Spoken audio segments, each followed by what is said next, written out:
Hey, what's up, man? Am I excited to be talking to you? Because I got Savage Sword of Conan Reforged, issue 1.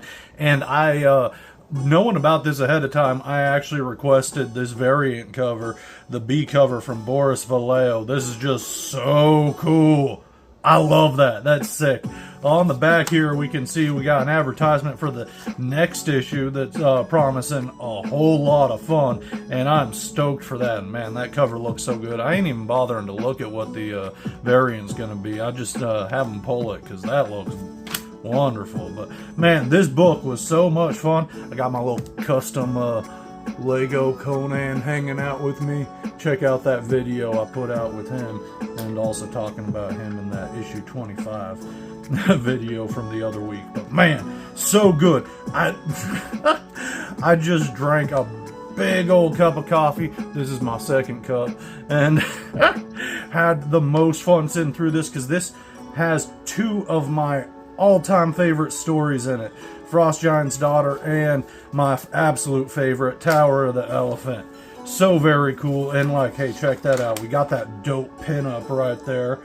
So very cool. And advertisements for other stuff being published from Titan Comics. But man, so great. And you can see we got the table of contents here. And oh man,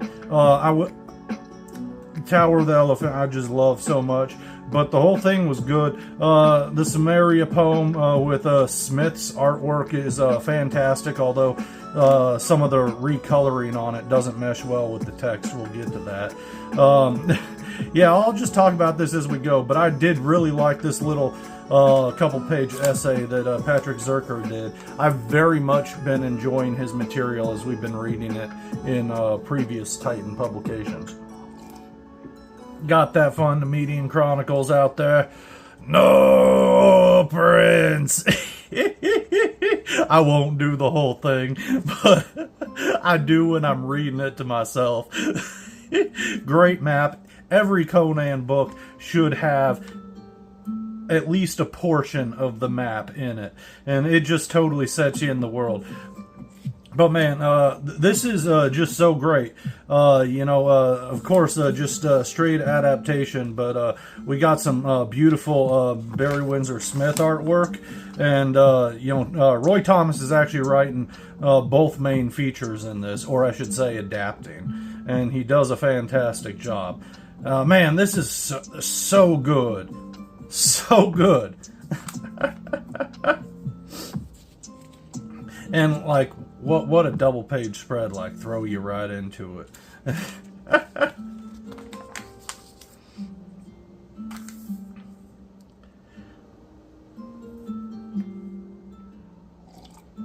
Now, how you feel about it being recolored and such here, touched up?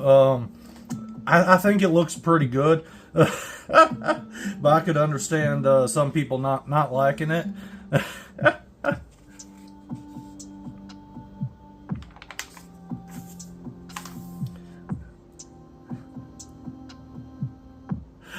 I do gotta say, I just get a chuckle at, she's completely nude, but I mean, like, just how little features there are. Like, we don't even get a little bit of a little bit of more bone structure there, even if certain more explicit things are left out.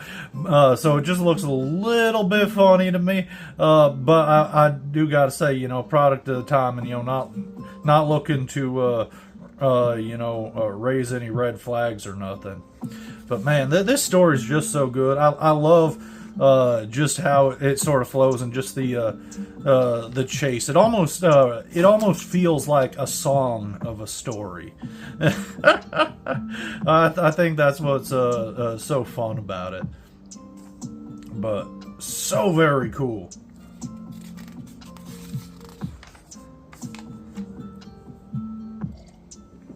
We just had this adapted in the Titan comics that have been coming out too, just about a year ago or something like that.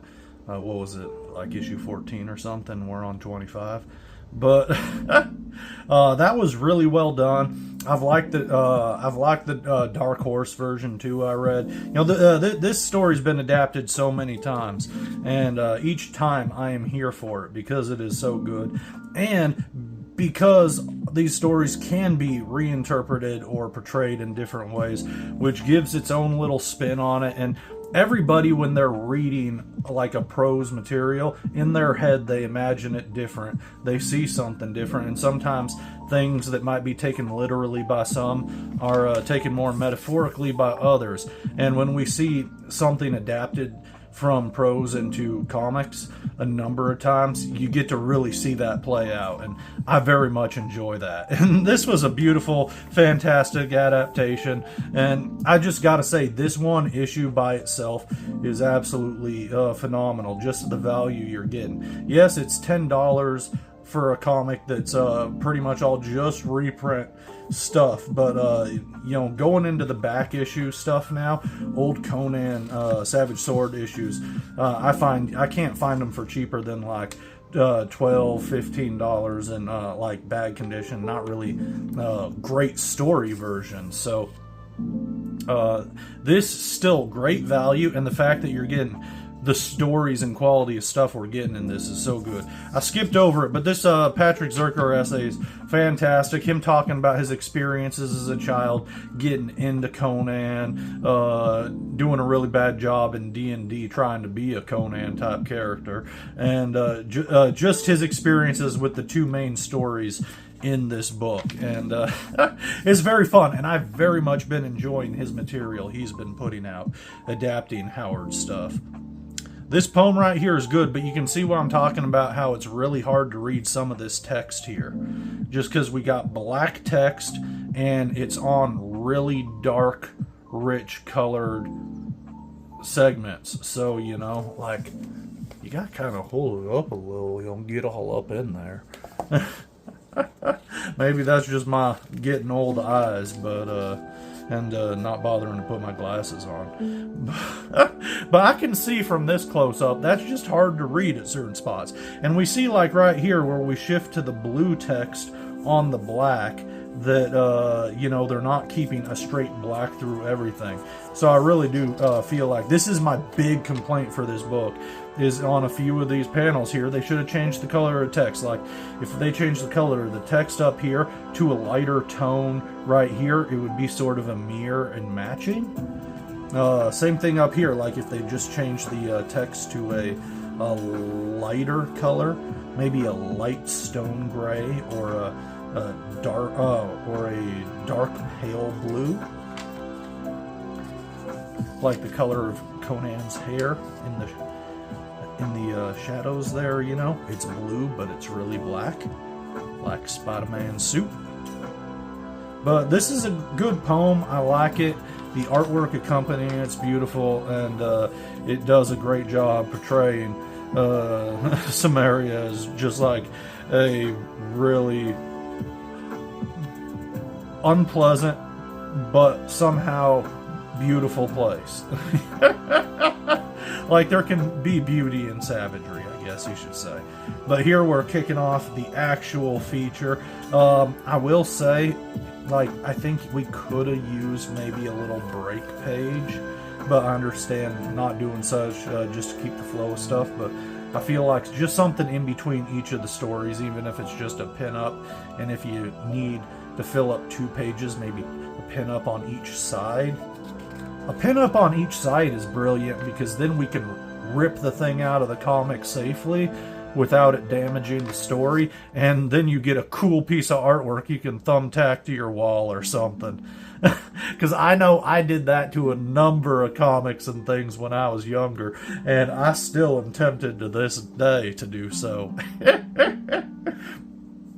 But this one's fantastic. Also, Thomas adapting it, but we got John Buscema doing the artwork, and he is like the Conan artist.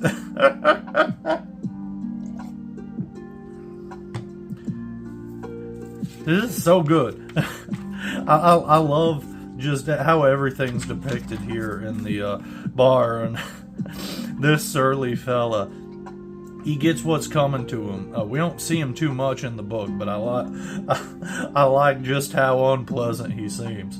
Like, look, just that face right there in that panel, so much fun. But yeah, this story has everything you want. This is like the quintessential perfect fantasy story to me, because you're in a wonderful, fantastic world. There's rich danger, like lurking at every corner. It's fantastic, but it's still grounded, and the magic and you know, the creature, the elephant alien. It's just wonderful. It goes in all the directions you want, and the encountering all the lions is just one of my favorite things.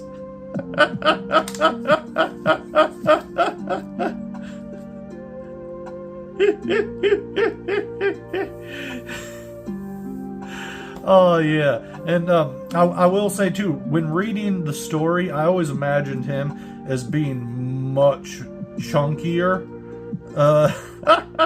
Here he just seems large, but reading the story, just the text by itself, I always imagine him chunkier. So when I don't see somebody draw him like really chunky, it always just kind of throws me off a little. But he's so cool, and yeah, he's gone real quick, but he's fun. He's the sort of character you'd like to see stick around maybe a little bit longer. But yeah, the encounter with the lions, I remember when I was younger that like always stuck out to me as like one of the coolest things ever. Just like, there ain't no guards there, you know, not really, because you got all them lions, and it's just like, oh boy, okay.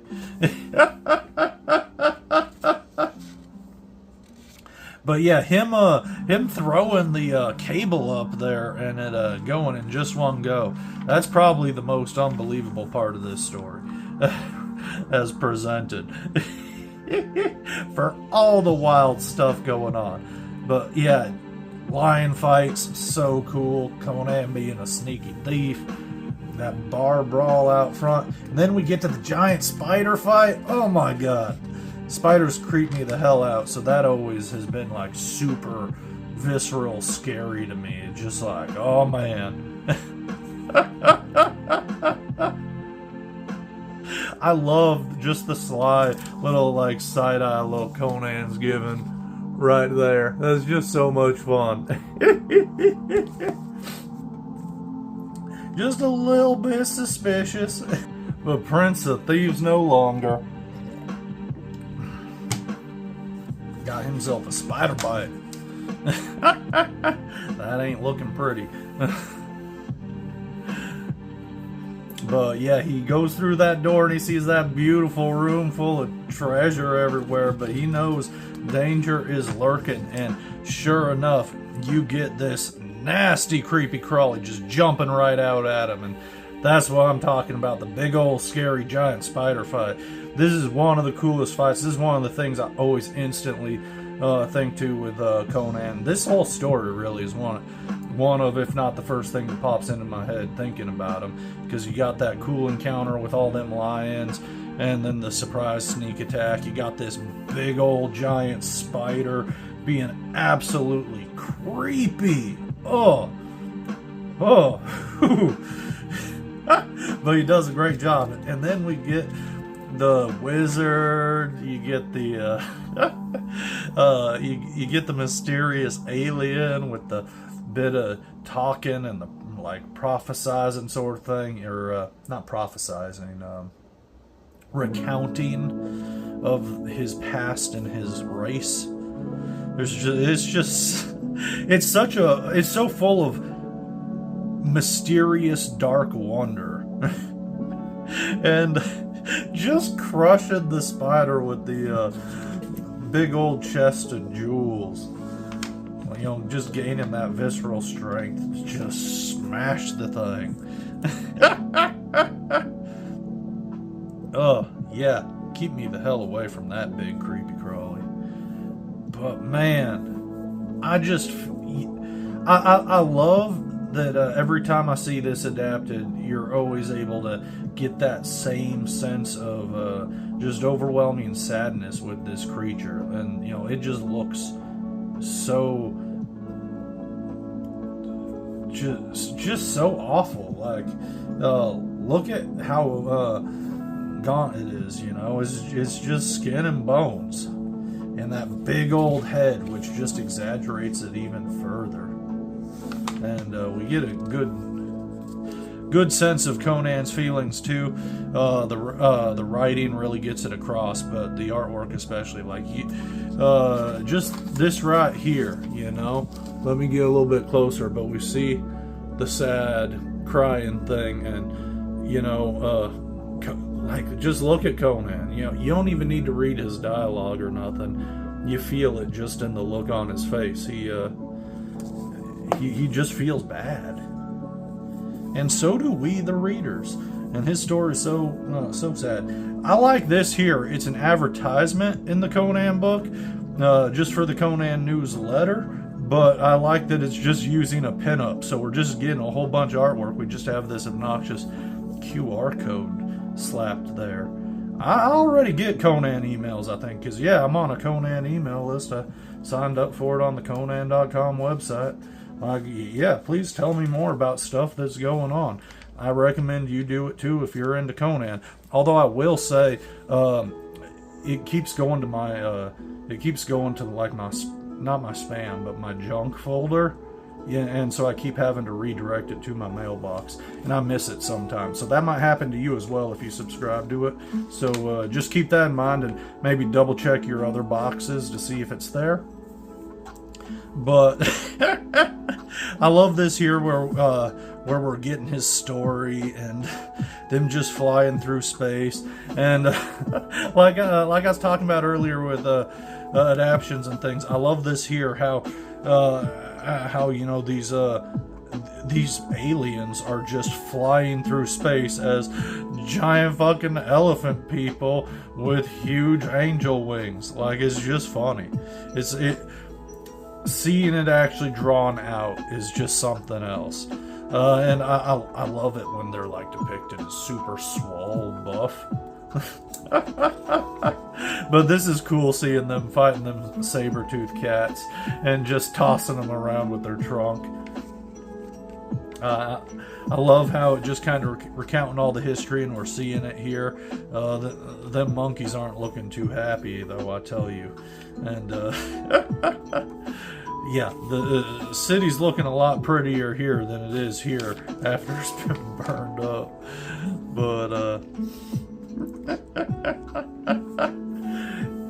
But this here, though, still, I feel like, this is just me, but I feel like its body pre-capture should be a bit bigger and more proportionate to its head, because when reading the story, I always saw its giant head to its emancipated body as being more like, how do you say, he wasn't always smaller.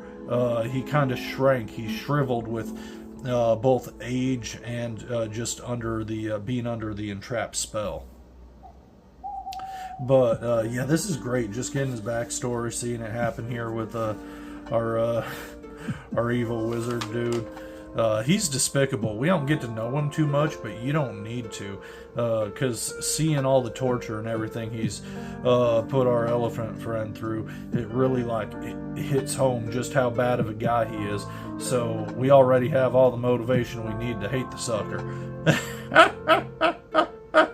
And here he just makes his desperate plea of like, kill me, bro. And I'm being a little flippant about it, but that's only because it's just so sad that,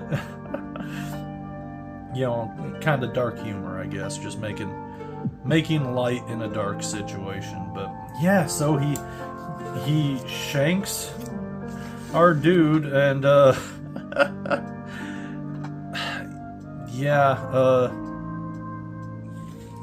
so it's just, it's sad, but it's like brutal and cool.